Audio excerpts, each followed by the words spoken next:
Oi, gente linda, como é que vocês estão? Olha só, voltamos aí. Bom dia para quem está assistindo a gente de manhã, boa tarde para quem está assistindo à tarde, boa noite para quem está aí de noite visualizando.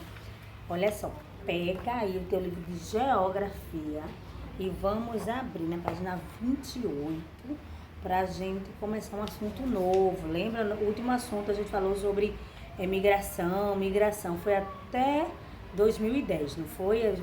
Processo de migração, mapas, estão lembrados, né? Agora a gente vai para o Brasil e suas diferenças sociais. Né? Eu tô belíssima, né? Sem óculos, mas eu não enxergo nada. Então eu vou botar o meu óculos aqui para a gente continuar a nossa aula, bem legal. E é nessa página aqui que tem um monte de menininho, tem assim, né? Então vamos lá ver o que é que acontece no nosso Brasil. No nosso Brasil a gente sabe que tem muita desigualdade social mesmo, né? Infelizmente. A desigualdade na distribuição de renda gera desigualdade social.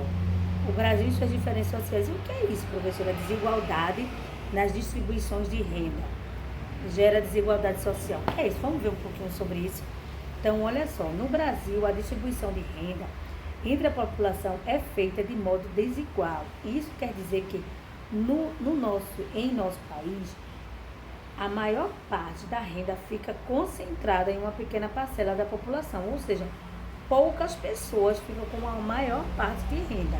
A maior parte de renda é dinheiro, né? Então, como a gente já sabe aí, a gente vê muito, e até quando a gente vê jornal, você vê no jornal falando, fulano ficou com a menor parte de renda, a menor parte em dinheiro. Então, acompanhando na página 28, ele está falando justamente sobre isso, que no Brasil a maioria da população tem essa desigualdade social, ou seja, mais pobres, menos ricos, justamente por essa distribuição de renda que é muito desigual, ou seja, poucas pessoas ficam com maior parte de renda, poucas pessoas ficam com muito dinheiro. É por isso que são poucos ricos e muitos pobres. A desigualdade na distribuição de renda gera desigualdade social, pois é a renda que permite que as pessoas tenham acesso a bens e serviços que atendam à necessidade delas. A desigualdade social ela pode ser percebida, por exemplo, quando observamos que algumas pessoas têm acesso à alimentação adequada, à moradia digna, à boa educação, lazer e atendimento à saúde de qualidade, enquanto outras pessoas não têm. É justamente isso, quando você vê, tem gente que infelizmente é o quê? É comendo alimentos de lixo, né? Tem gente que não tem uma fruta, que não tem uma carne, é só o essencial, né? Para se manter.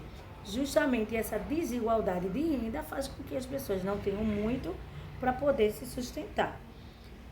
Então, a desigualdade social ela pode ser percebida, por exemplo, quando observamos algumas pessoas que têm acesso ao que a gente já leu, né? A alimentação adequada, a moradia, né? Às vezes a pessoa não tem onde morar, aí vai fazer uma casa em qualquer lugar e quando você vê daqui a pouco tem um desabamento, tem um alagamento. E porque fulano não sai dali? Ninguém quer morar num lugar que, né, fique com aquela insegurança. É porque a pessoa não tem condições, né? Não tem condições a lazer, não tem condições de ir a um cinema. A pessoa é tão simples, eu vou ao cinema, mas às vezes a pessoa não tem condições.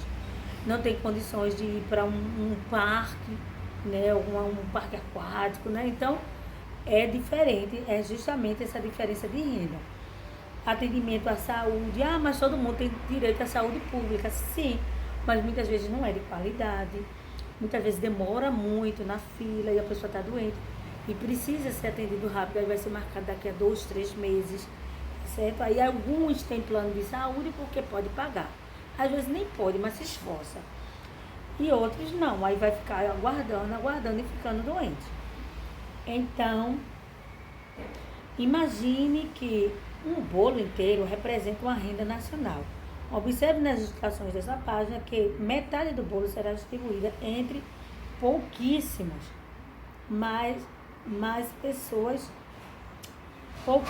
pessoas, e a outra metade será distribuída entre muitas pessoas. É isso que acontece quando a distribuição de renda no Brasil. Poucas pessoas recebem uma fatia muito grande do bolo e muitas pessoas recebem uma fatia muito pequena do bolo. Em outras palavras, poucos têm muito e muitos têm pouco. Ou seja, dá pra gente ver aqui, né? O bolo, né? Então, E as pessoas com um pedaço do bolo maior, e ó, só para 3 pessoas, e um pedaço do bolo, outra metade só, não é nem a metade, né? Para muita gente. É o que acontece, uma representação. Então, muitos têm pouquinho dinheiro e a maioria, muitos têm pouco dinheiro justamente e pouquíssimos têm muito dinheiro. Infelizmente, essa desigualdade social é que gera essa distribuição de renda que gera essa desigualdade social. Na página 30, a gente vai ver aí os tipos de moradia. Justamente vai aí, ó o tipo de moradia, as diferenças. Bora lá? A desigualdade social ela ocorre em todo o nosso país e manifesta-se de maneira mais ou menos intensa em cada região, em cada unidade federativa ou em cada município, cada lugar. Então a desigualdade está em todo lugar, em São Paulo, em Abreu Lima, em Olinda, em Brasília, em todo lugar, todos os estados. Quanto maior é o desenvolvimento econômico do lugar, melhores são as condições de vida da população desse lugar. Essas condições podem ser avaliadas por meio de indicadores sociais, como renda, acesso a serviços de saneamento básico, taxa de mortalidade infantil, esperança de vida ao nascer, escolaridade e outros. Aí, olha só, contudo é importante esclarecer que, mesmo nas unidades federativas mais desenvolvidas, também existem profundas desigualdades sociais. Assim, pode-se afirmar que, embora as unidades federativas mais desenvolvidas apresentam condições de vida mais favoráveis, a população dessa condição não são acessíveis a todos os seus habitantes. O que é isso, gente? Por exemplo, São Paulo. São Paulo tem muitos edifícios, tem muito trabalho, então muita gente tem saneamento básico. O que é isso? Tem um chuveiro elétrico em casa, tem condições de moradias dignas, mas nem por isso São Paulo inteira, todos os habitantes de lá têm essa condição de vida. Eu vou morar em Recife, em Olinda, em Abreu Lima, no centro, para poder lá, porque lá as pessoas têm uma condição mais digna, mas não é todo mundo. É justamente isso que ele está dizendo. Não é porque aquela cidade tem uma taxa que já sabe que a maioria mora bem, tem um esgoto sanitário bom, mas não quer dizer que todo mundo vive bem, tá certo? Então, tem pobres e tem ricos em todo lugar. Então, aí embaixo tem paisagem do município de São Paulo. Tá falando de São Paulo? Em 2012, embora a economia desse estado seja uma das mais ricas e desenvolvidas de todo o Brasil, podemos perceber a desigualdade na distribuição dessa riqueza por meio de contrastes em seus municípios, que apresentam justamente o que eu já estava falando em relação à moradia. Embora São Paulo é rico, né, tem uma condição boa, mas olha só, casas e edifícios, tá certo? Então a gente vê a condição social. Isso foi em 2012, mas não mudou muita coisa não, gente. Então a foto acima representa a desigualdade social no Brasil. Explica, você vai explicar. Qual deles chama mais atenção? Como você explica a existência desses contrastes, essa diferença entre um e outro, tá? E você escreve, acho que vai escrever no caderno, aqui não tem muito espaço, né? Mas você vai ver aí, tá bom? Aí a gente vai agora falando sobre o mapa aqui, tem um mapa, né? Tem um exercício da página 30 e tem uma atividade da página 31. Vamos lá? O mapa a seguir representa a distribuição percentual de moradias com acesso à renda, à rede coletora de esgotamento sanitário, por unidade federativa. Então, o que é esgoto sanitário? Deixa eu explicar para vocês. A pessoa tem uma casa que tem uma privada, que tem fossa, que tem, né, e tem tudo isso. Professor, mas não é todo mundo que tem? Não. Tem gente que não tem gente que infelizmente tem as suas necessidades, mas não tem um local adequado, né? Tem gente que joga fora, joga no mato, joga como é o nome que se diz? Tem um canal perto, tá? Então não é todo mundo, infelizmente tem essa realidade. Então não é um esgoto sanitário adequado, tá certo? Não é uma coleta, às vezes não vem, o lixeiro não passa na frente, a pessoa que coleta o lixo. Então a pessoa vai botando aquele amontoado de lixo e fica aquela situação. Então, é necessário. Então, aqui está mostrando alguns. Isso foi o esgotamento sanitário. Essa foto aqui por unidade federativa. Foi em 2015 desse mapa aqui. Aí mostrou esse percentualzinho, vocês vão responder. Quais unidades federativas apresentam os menores percentuais de moradia com acesso à rede coletora de esgoto? Tá? Qual os menores? Aí tem aí. E aí o mapa tá mostrando as siglas, tá, gente? Lembra? Porque não vai botar o nome inteiro. O mapa tá falando distribuição de moradias com acesso à rede coletora de esgoto.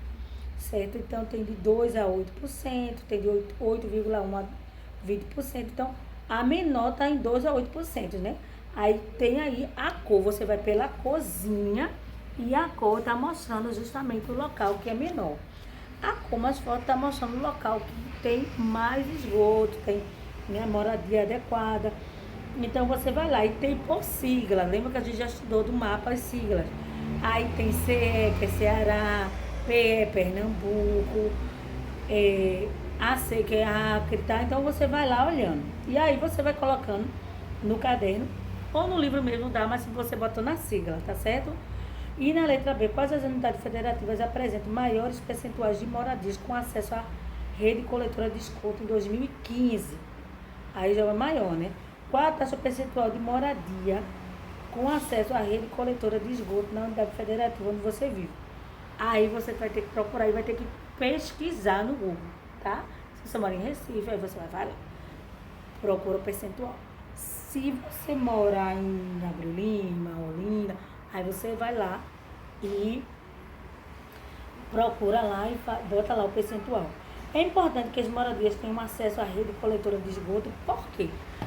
É importantíssimo, né? Vocês vão colocar, mas é inevitável, porque imagina você não ter uma coleta de esgoto, aí você vai no banheiro, aí você vai lavar uma roupa, a água vai correndo pela rua, ou o esgoto do banheiro vai correndo pela rua, que acontece muito, a gente vê por aí, né? E fica aquela coisa insalubre, fica aquela coisa, né? Aquele odor, trazendo mosca, inseto, barata, que vai acarretar doença. Então, tudo isso você pode colocar.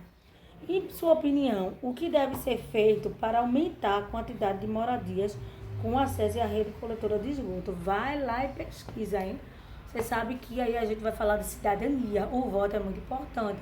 Colocar pessoas que nos representem lá, de forma que eles realmente façam por onde. Ah, minha mãe votou no vereador tal e ele tá querendo que calce a rua onde a gente mora, que tenha uma coleta de esgoto adequada, tá? Então, nossa ação de cidadania é muito importante nesse sentido também. Aí a gente vai responder também a página 31. Lê o texto no quadro e em seguida observe o mapa. A taxa de mortalidade infantil, lembra que a gente já falou sobre mortalidade. Mortalidade infantil é quando a criança, ela morre ainda criancinha, tá? Mortalidade. Representa o número de óbitos, mortes de crianças menores de 1 ano, tá? De idade, cada grupo de 1.000 crianças nascidas vivas. Então, percentual é de 1.000. Então, de 1.000, aí digamos, morreram, digamos, em Recife, 50 crianças de 1.000, até 1 ano. Então, é preocupante, porque se aquela criança está sendo amamentada direitinho, se aquela criança tem todas as vacinas, sei lá, por que não morreu, né? Não, mas às vezes acontece uma doença. Mas aí é raro. Mas você pegar 50, 100 crianças. Ah, mas Recife é grande. Não, mas aí é muita gente, né? Ah, mas às vezes a mãe não tem leite suficiente, às vezes a criança não come alimento adequado, às vezes não leva para vacinar, né? Então ela fica fragilizada a qualquer doença que vier, certo? Então, isso é muito importante. Por isso que eles fazem esses percentuais, essas pesquisas, justamente para ver como é que está em relação à população. A taxa de mortalidade infantil, aí a gente já falou, essa taxa também é representada pelo percentual, né? Já que se lê, refere ao grupo de 1.000 crianças nascidas vivas. Então, aí o Brasil tem a taxa de mortalidade infantil em 2015, olha só. É o mapa verdinho, o outro mapa estava falando sobre esgoto sanitário. e o outro sobre mortalidade. Uma coisa puxa a outra, gente. É tudo muito importante, tá certo? Então, o mapa de baixo, ele tá falando... Assim, esse mapazinho daqui, eu esqueci de falar. Tem aqui embaixo, é bom a gente ler tudo que tá escrito. Tem aqui embaixo, bem pequenininho, com letra pequenininha, mas eu vou ler, porque eu passei batido. É uma pesquisa nacional por amostra de domicílio 2015, né, do IBGE, Instituto Brasileiro de Geografia e Estatística, tá? Que eles vão na casa da pessoa. Ah, mas nunca na minha casa nunca passou, mas não é obrigado a passar em todos. Ele faz uma coleta. Digamos, de 1000 casas, ele passa em uma na sua comunidade, entendeu? E esse outro mapazinho verdinho que está falando sobre a mortalidade infantil foi uma pesquisa de 2017 do IBGE também, que faz os indicadores nacionais do Brasil, para ver a condição de vida da população. Olha só. E está disponível lá no sitezinho aí, tá aí, se você quiser olhar. Então, letra A. Quais são as unidades federativas que têm maior taxa de mortalidade infantil? Olha só. É muito triste, tá, gente? Então, no mapa tem aqui, ó, amarelinho e aqui amarelinho. Aí você vai ver pela sigla e você vai ver qual é o local, certo? Aí tem de 9 a 10, de 10 a 15, de 15 a 20 e de 20 a 24, tá bom? Aí, mostrando aí direitinho. Então, quais as unidades federativas com maior taxa de mortalidade infantil, né? Quais as unidades federativas têm menor taxa de mortalidade infantil? Aí tem aqui também a unidade federativa, na letra C, onde você mora, está entre as que têm maiores ou menores taxas de mortalidade infantil. A gente mora aqui, né? Pernambuco. Tá aqui mesmo, Pernambuco, tá bom? Então, Pernambuco, ele tá um verde clarinho, né? Tá um verde claro. Não tão claro, mas também não tão escuro. Então, ele tá mais ou menos no meio, só que ainda tem muita taxa de mortalidade, né, gente? Tá de 10 a 15, já não era percentual, não era nem para ter isso tudo, certo? A unidade, aí a gente já fez a letra D, sua opinião, porque algumas unidades federativas apresentam taxas de mortalidade infantil tão altas. Aí a gente falou, né, que todos os fatores contribuem. O que é que contribui, professora? Contribui a partir da mãe dizer assim, eu sou grávida. Eita, ela tá grávida, ela tem que se alimentar bem. Se ela não se alimentar bem, ela não tá dando nutrientes suficientes para o bebê se alimentar. Então, o bebê está ali dentro, ele não está comendo comida adequada, proteínas. E quando nasce, aí não tem leite todo dia, aí não tem uma verdura, não tem uma fruta, não tem uma vacina. Então, tudo isso contribui, né? Entre outros fatores também, uma ida ao médico, né? Então, tudo contribui. Um esgoto sanitário adequado dentro de casa, uma moradia adequada. Imagina, um menino mora lá, perto de rato, barata. Então, assim, tudo isso, pega uma leptospirose, né, uma doença do rato, pega qualquer... Então, tudo isso contribui, tá bom, gente? Então, são fatores, assim, preponderantes para que tudo isso aconteça, tá bom? Então, eu vou dar uma paradinha por aqui, vou deixar somente essas páginas, né, para não ficar muito cansativo.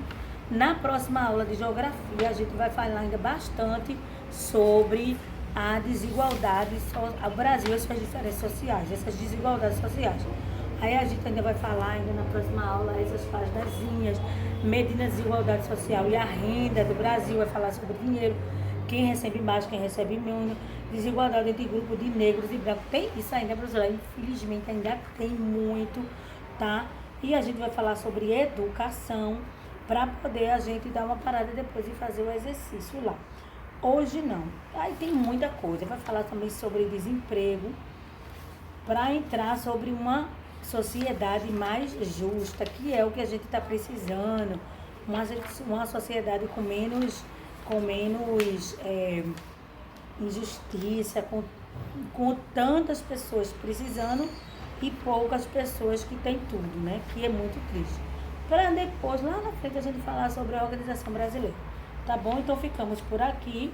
A nossa atividade de hoje é estudar as desigualdades sociais, que começou na página 28 e 29, e dar uma lida e responder a página 30 e 31, tá bom? Beijinho, gente. Fica com Deus. Por hoje é só. E até a próxima aula de geografia, tá bom?